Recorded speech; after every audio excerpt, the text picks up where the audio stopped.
আজকে বানাবো চিংড়ি মাছ বাটা দিয়ে পটলের পুর। তার জন্য দেখো এখানে আমি 4টে পটল নিয়ে নিয়েছি।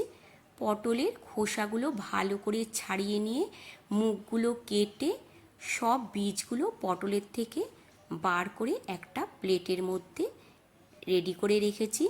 এখন ফ্রাই প্যানে দিয়ে দিলাম অল্প করে সাদা তেল। তেল গরম করে নিয়ে দুটো ছোট পেঁয়াজ কুচি দিয়ে দিলাম, আর দিয়ে দিলাম 5-6টা কাঁচা লঙ্কা কুচি আর 5-6 কোয়া রসুন। এবার আমি বীজগুলো দিয়ে দিচ্ছি পটলে, দিয়ে অল্প করে লবণ আর হলুদ দিয়ে একদম লাল করে দেখো ভেজে নিয়েছি। ভাজা হয়ে গেছে, একটা প্লেটের মধ্যে এবার নামিয়ে নিলাম। দেখো এবার আমি চিংড়ি মাছটাও হালকা করে ভেজে নিচ্ছি। ভাজা হয়ে গেছে, এখন সমস্ত কিছু ঠান্ডা করে নিয়ে তারপর একটা মিক্সি জারের মধ্যে সব দিয়ে দিলাম। দিয়ে এবার চিংড়ি মাছটাও দিয়ে খুব ভালো করে একটা পেস্ট বানিয়ে নেব।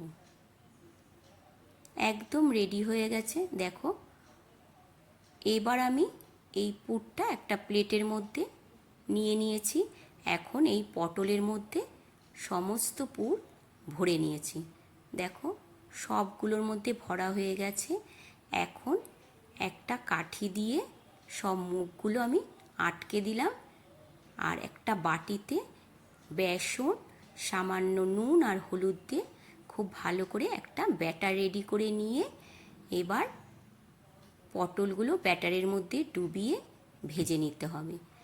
সাদা তেল গরম করে নিয়ে একটা করে এবার দিয়ে দিলাম। দেখো পরপর দুটো দিয়ে দিলাম, দিয়ে খুব ভালো করে ভেজে তুলে নিচ্ছি। এইভাবে আমি সবগুলো ভেজে তুলে নিলাম। একদম রেডি হয়ে গেল আজকের নতুন রেসিপি চিংড়ি মাছ বাটা দিয়ে পটলের পুর। কেমন লাগলো বন্ধুরা আজকের এই নতুন রেসিপিটা? অবশ্যই জানিও। আবারও তোমাদের সাথে দেখা হবে।